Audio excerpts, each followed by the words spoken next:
اچھا، ایک اور مشہور واقعہ جو ہے بچپن سے سنتے آئے ہیں کہ ابو بکر صدیق رضی اللہ عنہ کی جو ہے وہ میت جب روضہ رسول پر رکھی گئی، کے سامنے رکھی گئی، تو وہ تالا بھی خود ہی کھل گیا، کنڈی بھی خود ہی کھلی اور دروازہ بھی خود ہی کھلا۔ اس کے بعد جو ہے وہ آواز بھی آئی کہ حبیب کو حبیب سے ملا دو۔ غالباً ابو بکر صدیق رضی اللہ عنہ کی کوئی وصیت تھی۔ وہ کہتے ہیں مولا علی کو وصیت کی تھی۔ یہ سر ہوتی سی کسی زمانے میں، اس کی اب جو جننگ ہوئی ہے نا، ہمارے ایک بڑے قریبی بڑے بیبے سے بھائی ہیں، پہلے بریلوی تھے، اللہ نے ان کو ہدایت دی، انہوں نے ایک چینل بنایا انڈرسٹینڈ اسلام۔ انہوں نے یہ ساری کہانیوں کی پوسٹ مارٹم میری ویڈیوز کے ساتھ کر دیا ہے۔ وہ جو رو رو کے بڑے وجد میں یہ واقعات سنایا کرتے تھے، ان کی کہانیاں کھل گئی ہیں۔ یہ بالکل کہانی ہے، جلال الدین سیوطی نے کہانی لکھی ہے، حدیث کی کتابیں سے سپورٹ نہیں کرتی، حدیث میں بالکل الٹ ہے۔ صحیح بخاری کے اندر موجود ہے کہ 3700 نمبر حدیث ہے، بڑی لمبی حدیث ہے حضرت عمر کی شہادت کے اوپر، کہ جب سیدنا عمر فاروق رضی اللہ تعالیٰ عنہ کو زخم لگے اور پھر ان کی حالت یہ ہوئی کہ معدہ چونکہ کٹ گیا تھا، جو کھاتے تھے وہ معدے کے رستے نکل جاتا تھا، ان کو جب یہ نظر آیا کہ اب میں نہیں بچ پاؤں گا، تو انہوں نے ابن عمر کو بلا کے کہا کہ اما عائشہ کے پاس جاؤ، ان سے کہو کہ روضہ رسول میں مجھے ساتھ دفن ہونے کی اجازت دیں حجرہ عائشہ کے اندر، اور یہ نہیں کہنا کہ امیر المومنین نے بھیجا ہے، کہنا ہے کہ عمر ابن خطاب چاہتا ہے، آئی ایم نو مور امیر المومنین۔ ہو سکتا ہے کہ وہ اول الامر منکم کے تحت میرا حکم نہ مانتے ہوئے یہ کر دیں، اجازت ان کی مرضی دے دیں، اگر انہوں نے دے دی ٹھیک، نہیں تو مجھے مسلمانوں کے قبرستان میں دفن کر دینا۔ ابن عمر گئے تو سیدہ عائشہ نے کہا یہ تو جگہ میں نے اپنے لیے رکھی تھی، لیکن آج میں عمر کو اپنے پہ ترجیح دیتی ہوں۔ ابن عمر نے کہا کہ ابا جی اجازت مل گئی، انہوں نے کہا واللہ میرے لیے زندگی میں اس سے بڑی اور کوئی سعادت نہیں تھی کہ میں رسول اللہ کے ساتھ دفن ہوتا۔ جنت کے ٹکڑے میں سر، بخاری مسلم میں حدیث ہے، میرے گھر سے میرا ممبر جنت کا ٹکڑا ہے، امام بخاری نے اس پہ باب باندھا ہے، قبر رسول سے ممبر رسول جنت کا ٹکڑا ہے۔ مسلم میں حدیث ہے جس نے مدینے کے مصائب پہ صبر کیا میں اس کا شفیع ہوں۔ میرے بھائیو، جامعہ ترمذی میں ایک حدیث ہے کہ اللہ کے نبی علیہ السلام نے فرمایا کہ ہو سکے تو مدینے میں مرو، یعنی کوشش کرو اس میں سکونت اختیار کرو، جو مدینے میں مرے گا میں اس کا شفیع ہوں گا قیامت والے دن۔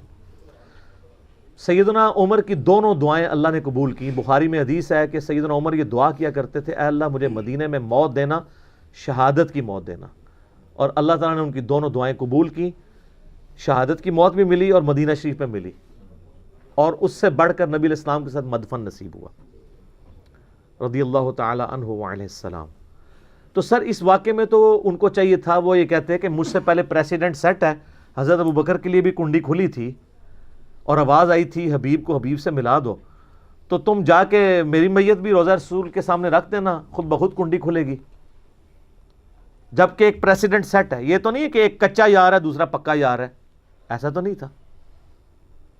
تو یہ ہے بخاری شریف، وہ ہے کہانی شریف، جھوٹ۔ بخاری اور مسلم دونوں میں حدیث ہے، عبداللہ ابن عباس کہتے ہیں کہ سیدنا عمر کی میت رکھی تھی، ایک شخص میرے پیچھے آ کے کھڑا ہوا، اس نے اپنی کونی میرے کندھے پہ رکھ کے کہا رحمک اللہ، اے عمر تجھ پہ اللہ رحم فرمائے، میری خواہش تھی کہ میں تیرے اعمال کے ساتھ اللہ کے حضور پیش ہوں۔ میں نے بارہا رسول اللہ سے سنا تھا صلی اللہ علیہ وآلہ وسلم، میں ابو بکر اور عمر داخل ہوئے، میں ابو بکر اور عمر نکلے، میں ابو بکر اور عمر فلاں جگہ گئے، میں ابو بکر اور عمر نے اس کی تصدیق کی، مجھے امید تھی کہ تم اپنے دو ساتھیوں کے ساتھ جا ملو گے، یعنی رسول اللہ صلی اللہ علیہ وآلہ وسلم اور سیدنا ابو بکر۔ تو ابن عباس کہتے ہیں میں نے مڑ کے دیکھا تو وہ شخص جو سیدنا عمر کی منقبت بیان کر رہا تھا وہ مولا علی تھے۔ تو اس میں بھی ہے میں ابو بکر عمر، میں ابو بکر عمر۔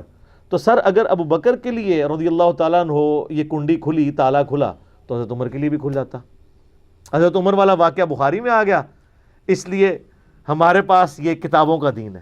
سر پھر ہم کیوں نہ کہیں مرنے سے پہلے اے مسلمان کر لے اس پہ غور، کتابوں کا خدا اور ہے، بابوں کا خدا اور، بلکہ کتابوں کا دین اور ہے اور بابوں کا دین اور، یہ تو کتابوں کی چیز ہے۔ ٹھیک ہو؟ فضائل اعمال اور فیضان سنت میں شیخ احمد رفاعی کے حوالے سے ایک بڑا ہی مشہور واقعہ نقل ہوا ہے کہ سن 555 میں روضہ شریف کی حاضری کے موقع پر نبی صلی اللہ علیہ وآلہ وسلم کے قبر مبارک سے ہاتھ باہر نکال کر 90,000 لوگوں کی موجودگی میں اپنا معجزہ ظاہر فرمایا۔ آپ معجزات کے منکر ہیں؟ اگر نہیں تو پھر آئے دن اس واقعے کا مذاق کیوں اڑاتے ہیں؟ اس لیے مذاق اڑاتا ہوں کہ یہ کہانی ہے، اس طرح کا کوئی معجزہ ہونا ہوتا تو صحابہ کرام کے ساتھ ہوتا. یہ نہیں ہے کہ آپ ہر چیز کو معجزہ کہہ کے مان لیں گے. تو میں پھر ایک فیبریکیٹ کرتا ہوں کہ سیدنا ابوبکر نے اپنے زمانے میں ایک ایسی سیڑھی بنائی کہ صحابہ کرام ایک نماز چاند پہ ادا کرتے تھے، دوسری مدینہ شریف میں. تو میں کہوں آپ منکر ہیں؟ کہانی ہے. نبی علیہ السلام کا یہ معجزہ اس وقت کیوں نہیں ظاہر ہوا؟ سقیفہ بنی ساعدہ میں مولا علی اور سیدنا ابوبکر کے حوالے سے جو کچھ ہوا، وہ سب سے بیسٹ موقع تھا کہ نبی علیہ السلام قبر مبارک سے آواز دیتے کہ بھئی آپس میں صلح صفائی کے ساتھ رہو. 6 مہینے حضرت علی ناراض رہے ہیں. بعد میں حضرت ابوبکر کو بلوایا انہوں نے، اور پھر حضرت ابوبکر نے بھی اس مس ہینڈلی کے اوپر رو پڑے. تو پھر حضرت علی نے کہا میں آپ کی اعلانیہ بیعت کروں گا. میرا اس پہ یوٹیوب پہ کلپ ہے، سیدہ فاطمہ کا قاتل کون، لاکھوں لوگوں نے دیکھا ہے، وہ آپ دیکھیں، میں نے یہ پورا بریف کیا ہے. تو اس وقت تو کوئی نہیں ایسا ہوا. سیدہ عائشہ جب جنگ جمل کے لیے نکلی ہیں، بعد میں جو وہ روتی تھی، اس وقت نبی علیہ السلام آواز دیتے تھے، اسی حجرے سے تو نکل کے گئی ہیں. سیدہ عائشہ سے کوئی ضعیف روایت ثابت کرے کہ 47 سال اس حجرے میں رہنے والی لاڈلی ترین بیوی کو کبھی نبی علیہ السلام کی زیارت ہوئی ہو. اور اگر ہوئی ہوتی وہ چھپاتی نا. صحابہ کرام کو جب حضور کی زیارت ہوتی تھی وہ بتاتے تھے. سیدہ فاطمہ کو ہوئی ہو جو ان کے غم میں فوت ہو گئی. یہ سب کہانی ہے. اور پھر کہتے ہیں جی وہ 90,000 کا مجمع موجود تھا. 90,000 کا مجمع تو آج سے 150-200 سال پہلے مسجد نبوی میں نہیں آتا تھا. اور دوسرا 90,000 کی موجودگی میں اگر ہاتھ نکلے تو کتنے بندے دیکھ سکتے ہیں؟ 90,000 بندہ تو تب دیکھے گا کہ وہ نبی علیہ السلام قبر سے نکل کے کسی اونچی جگہ پہ چڑھتے. وہ کہتے ہیں شیخ احمد رفاعی نے وہاں اشعار پڑھے کہ مصر سے میری روح آ کے آستان اقدس پہ حاضری دیتی تھی، اب جسموں کے ملاپ کی باری آئی ہے، اپنا ہاتھ نکالیں میں بوسہ دوں. تو اس کے برخلاف تو بخاری میں حدیث ہے 1010 کتاب الاستسقاء چیپٹر میں حضرت عمر کہتے ہیں اے اللہ جب تک تیرے نبی ہم میں موجود تھے انا کننا نتوسل الیک بنبینا، ہم تیرے نبی کے وسیلے سے تیری طرف متوجہ ہوتے تھے. اب ہم ان کے چچا کو لے کے آئے ہیں تو ان کی برکت سے دعا سے بارش نازل فرما دے تو بارش نازل ہو جاتی. حضرت عمر تو نہیں گئے ہیں کہ یا رسول اللہ آپ کی مبارک زندگی میں بھی آپ کی مبارک انگلیوں سے پانی کے چشمے جاری ہوتے تھے. اور مسلم شریف میں ہے کہ حضرت عمر کے مشورے پہ ایک دفعہ ایسے ہوا تو وہ کہتے ہیں کہ میں نے خود بھی دیکھا ہے، آپ نے پہلے بھی میرے مشورے پہ ایسا معجزہ آپ سے ظاہر ہوا تھا، تو ہاتھ مبارک قبر سے باہر نکالیں، ہم یہ پیالہ لے کے آئیں تو پانی کے چشمے جاری ہو جائیں. ان کو پتا تھا نبی علیہ السلام سے وفات کے بعد اب یہ کمیونیکیشن نہیں ہو سکتی. ہمارا درود و سلام پہنچتا ہے. سن نسائی میں حدیث ہے زمین میں کچھ فرشتے سیاحت کرتے ہیں، میرے امتیوں کا سلام میرے تک پہنچاتے ہیں، جو ہم پڑھتے ہیں السلام علیکہ ایھا النبی صلوات بر محمد وآل محمد اللہم صلی علی محمد وعلی آل محمد. کسی بابے ہوتے درود نہیں ہوتا سرکار. ہاں جی. اچھا پھر ابو داؤد میں حدیث ہے اور امام ابو داؤد نے اس کے اوپر باب باندھا ہے قبر رسول کی حاضری والے چیپٹر میں سے لے کے ہیں کہ جو بندہ نبی علیہ السلام پر سلام عرض کرتا ہے اللہ تعالیٰ نبی علیہ السلام کی روح کو متوجہ کرتا ہے، لوٹا دیتا ہے، وہ سلام کا جواب بھی دیتے ہیں. کہتے ہیں دیکھیں جی ثابت ہو گیا. تو اس سلام کے جواب کی آواز آتی ہے روضہ شریف پہ کسی کو؟ نہیں. تو جب آواز نہیں آ رہی تو ہمارا پہنچنا بھی برزخی، جواب دینا بھی برزخی. ورنہ آپ ہمارا پہنچنا کہہ رہے ہیں کہ فزیکل ہے کہ وہ سن رہے ہیں، پھر ان کا جواب بھی فزیکل ہونا چاہیے. کتنی انٹلیکچوئل بات ہے. یہ سب برزخی معاملات ہیں اور یہ انہوں نے دین میں خود سے چیزیں داخل کی ہیں. ابو داؤد میں حدیث ہے میری قبر پہ میلہ مت لگانا، تم دنیا کے کسی بھی حصے میں درود پڑھو گے اللہ تمہارا درود میرے تک پہنچا دے گا.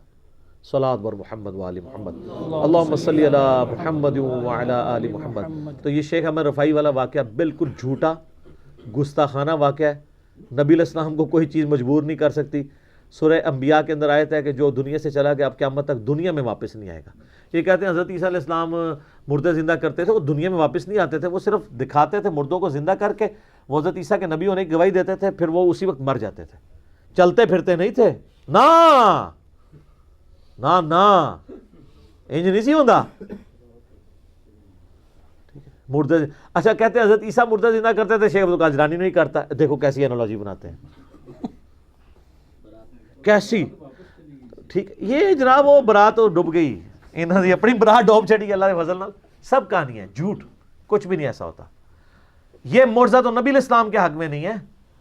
سورہ انبیاء پڑھیں، نام ہی انبیاء ہے. نبیوں کے بارے میں عقیدہ کیا ہو، 17واں پارہ سٹارٹ ہو رہا ہے، اس کے پہلے صفحے پہ لکھا ہے کہ اگر یہ نبی ہے تو وہ معجزے کیوں نہیں ہمیں دکھاتا جو اگلے انبیاء کے یہ خود ہم سے بیان کرتا ہے. ہائے دسو قرآن تو نفی کر رہا ہے اور کافروں کا اعتراض لے کے آ رہا ہے کہ یہ کیوں نہیں مردے زندہ کرتا؟ اس کے لیے آسمان سے بجلی کیوں نہیں نازل ہوتی ہماری قربانی کو کھا جائے؟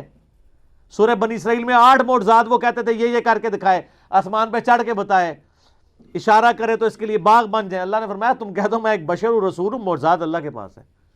تسی کہہ دو شیخ عبدالقادر سب کچھ کر سکتے ہیں۔ سر کوئی پیغمبر بھی کچھ نہیں کر سکتا سوائے وہ معجزات جو اللہ اٹیچ کرتے۔ حضرت موسیٰ علیہ السلام نے جب پہلی دفعہ عصا پھینکا تھا تو ڈر کے بھاگے کیوں تھے؟ اگر انہوں نے خود ہی بنایا تھا تو جیسے بچہ پہلی دفعہ جب ماچس جلاتا ہے نا تو ڈرتا ہے نا، اس کے بعد وہ کئی بار جلاتا رہتا ہے، چیزوں بھی آگ لا چھڑتے ہیں۔ کیوں؟ کہ اس کے ایکسپیرینس میں چیز آ جاتی ہے۔ اگر حضرت موسیٰ نے خود عصا کو بنایا ہوتا اژدہا تو پہلی دفعہ ڈر کے نہ بھاگتے، پھر اللہ نے کہا نہیں ہاتھ لگا واپس آ جائے گا، اچھا اس کے بعد پھینکتے تھے بن جاتا تھا۔ اور جب سمندری جھیل کے کنارے آئے مصر سے نکلتے ہوئے تو ساتھیوں نے کہا مرواتا جے سرکار، پیچھے بھی موت آگے سمندر وہ بھی موت۔ تو اس میں آتا ہے کہ حضرت موسیٰ علیہ السلام بھی دل میں خوف کھا گئے کہ اب میں کیا کروں؟ تو ہم نے موسیٰ کو وحی کی کہ یہ عصا پانی پہ مار راستہ بن جائے گا۔ تو خود کو نہیں تھا مار لیا انہوں نے، سر ان کو یہی پتا تھا کہ یہ عصا صرف اژدہا بنتا ہے، ان کو یہ نہیں پتا تھا کہ اس سے یہ بھی ہو سکتا ہے۔ اور سر وہ کر بھی لیتے، ہونا کچھ نہیں تھا، اس لیے کہ اللہ کا امر نہیں تھا۔ یہ سوئچ آپ آن کریں اور کرنٹ نہ ہو بیچ میں، تو جتنا مرضی سونا سوئچ لگا دو کچھ نہیں ہوئے گا۔ کرنٹ ڈیوائن سپارک تو اللہ کا ہے نا۔ موسیٰ علیہ السلام چاہے جتنی بار مرضی سوٹا مار دے رستہ نہیں سی بننا جب تک اللہ نے اجازت نہیں دینی تھی۔ تو سر جب معجزات کا یہ حالت ہے بابے کی تھے تو سر اے کھنگ کے ایک بار کھنگ کے کہو کہ مرنے سے پہلے اے مسلمان کر لے اس پہ غور، کتابوں کا خدا اور ہے بابوں کا خدا اور جب غور کر لے تو ایک دفعہ جھوم کے کہنا ہے نہ میں وہابی نہ میں بابی، میں ہوں مسلم، علم کتاب۔ ٹھیک ہو گیا جی؟ جزاکم اللہ خیر۔ اگلا کوشچن ہے جی بھائی، ہم نے بچپن سے اپنے علماء کرام اور بزرگوں سے سن رکھا ہے کہ خانہ کعبہ کے اوپر سے کوئی پرندہ اور جہاز نہیں گزر سکتا، کیا یہ بات درست ہے؟ سر اب تو آپ یہ باتیں کہنا چھوڑ دیں، وہ ویسے نو فلائی زون ہے۔ ویسے اگر وہاں سے گزرنا، خانہ کعبے کے اوپر ہر سال لوگ چڑھے نہیں ہوتے بوٹوں سمیت فوجی جب وہ غلاف کعبہ چینج کر رہے ہوتے ہیں، وہ تو بوٹ لے کے چڑھے ہوتے ہیں، تسی کہتے ہو پرندہ نہیں گزر سکتا، وہ کیوں نہیں جل جاتے؟ کیونکہ یہ کہتے ہیں توہین ہے۔ پرندہ بچارہ پاؤں بھی نہ مارے، بچارہ ایویں اتو گزر جائے تو گستاخ، جڑے بوٹ لے کے چڑھے ہیں وہ کوئی گستاخ نہیں، وہ تو اوپر چڑھتے ہیں، ہر دفعہ چڑھتے ہیں۔ آپ دیکھ لیں محرم کے اندر بھی وہ غلاف کعبہ کی چینج ہونے کی سرمنی ہوتی ہے، اور ایک اور مہینے میں بھی سال میں 2 دفعہ چینج ہوتا ہے، وہ آپ لائیو دکھاتے ہیں وہ سعودیہ کے چینل کے اوپر۔ اور سر غلاف کعبہ پہ میں نے کبوتروں کی بیٹھیں خود دیکھی ہیں، گزرتے ہیں، کیوں نہیں گزرتے؟ اوپر جا کے بیٹھ بھی جاتے ہیں۔ جہاز اس لیے نہیں گزرتا کہ نو فلائی زون ہے، وہ وہاں پہ انہوں نے اجازت نہیں دی ہوئی کہ ادھر سے جہاز گزرے۔ ویسے یہ نہیں ہے کہ وہ جہاز گزرتا ہے تو جناب ڈگ پہنتا ہے، انج نہیں ہوتا، نہ اس طرح ہونا ہے۔ ورنہ یہ جو صحیح مسلم میں آتا ہے یزید کے زمانے میں منجنیق سے جو بمباری کی گئی تھی جس میں غلاف کعبہ بھی جلا تھا اور خانہ کعبے کی ایک دیوار ڈیمیج ہوئی تھی، اس ٹائم وہ تو جا کے کعبے کو ہی ڈیمیج کر دیا، اور حجاج ابن یوسف نے حضرت عبداللہ ابن زبیر کو شہید کرنے کے لیے جو لڑائی کی اس میں خانہ کعبہ شہید ہو گیا تھا۔ آپ کہہ رہے ہیں اوپر سے نہیں گزرتا، اگلے پھن کے ٹر گئے۔ اور بخاری مسلم میں حدیث ہے قرب قیامت میں ایک پتری ٹانگوں والا حبشی کعبے کی اینٹ سے اینٹ بجا دے گا۔ وہ ابرا کا لشکر ایک دفعہ ہی تباہ ہوا ہے، بالکل کہانی ہے، جھوٹ ہے۔ لہذا ایک دفعہ لوگ کہتے ہیں ایک دفعہ اچھی آواز نال کہو کہ آج تے ہو گئی وابی وابی، مسلک اہل سنت بریلویہ زندہ آباد۔ ہم آپ سے صرف یہ کہتے ہیں کہ ایک دفعہ پیار محبت سے کہیں کہ مرنے سے پہلے اے مسلمان کر لے اس پہ غور، کتابوں کا خدا اور ہے بابوں کا خدا اور۔ جزاکم اللہ خیر علی بھائی۔ نیکسٹ کویشچن ہے، ہم نے کئی اشکان رسول، علماء دین اور بزرگوں سے سن رکھا ہے کہ گنبد خضرا کے اوپر سے کوئی پرندہ نہیں گزر سکتا، بلکہ گنبد خضرا کا سایہ بھی زمین پر نہیں پڑتا۔ سر زمین پہ کیسے پڑے؟ وہ زمین پہ ہے نہیں ہے نا، وہ دوسری سٹوری کے اوپر باقاعدہ بلڈنگ بنی ہوئی ہے تو سایہ نیچے تک پہنچ نہیں پاتا نا، ٹھیک ہے؟ کیسے پڑے زمین کے اوپر؟ ٹھیک بات، اوپر والی جو بلڈنگ ہے اس کے اوپر پڑتا ہے، بالکل، یا بالکل جب سورج نکل رہا ہوتا ہے یا غروب ہو رہا ہوتا ہے اس وقت زمین پہ بھی پڑے گا، کیونکہ وہ پھر بڑی دور جا کے سایہ پڑتا ہے نا۔ رہا یہ کہ اس پہ پرندہ نہیں بیٹھتا، سر میں نے اپنی آنکھوں سے جب میں بریلوی تھا کئی پرندے میں نے گنبد شریف کی جو اوپر والی ٹپ ہے نا اس کے اوپر بیٹھے ہوئے بھی کبوتر دیکھے ہیں. وہ حالانکہ اتنی بڑی معمولی سی جگہ ہوتی ہے, بیٹھے بھی کرتے ہیں. اس میں کوئی گستاخی والی بات نہیں ہے. حضرت حسین علیہ السلام کی لاش پہ گھوڑوں کی ٹاپوں کے نیچے روندی گئی ہے, تو حضرت حسین کی کیا کوئی بے ادبی ہو گئی ہے اس میں؟ ان کا کوئی شان کم ہو گئی ہے؟ وہ تو کرنے والوں کی بدبختی ہے. حضرت حسین کی شان تو دن بدن بلند ہے. ٹھیک ہے, تو یہ بالکل جھوٹ ہے. سایہ بھی ہے اس کا, اور میں نے وہاں کئی لوگوں کو کہا کہ یار یہ تو دیکھو ہم تو یہ سنتے تھے کہ اس پہ پرندہ نہیں بیٹھتا, پرندہ بیٹھا ہوا ہے. سایہ بھی ہے, بالکل جھوٹ بولتے ہیں. اسی کے اوپر فیصلہ کروا لیں ان سے کہ ہم آپ کے مسلک میں آ جائیں گے اگر وہ سایہ نہ ہوا تو مانے نا.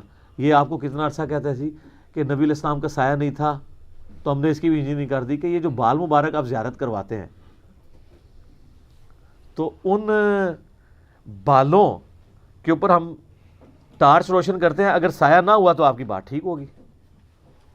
اور یا پھر وہ بال جالی ہیں, سارے جالی نکل آن گے, وہ بال نہیں جالی, کئی جالی بھی ہوں گے, ہمیں نہیں پتا, آپ کی بات جالی ہے.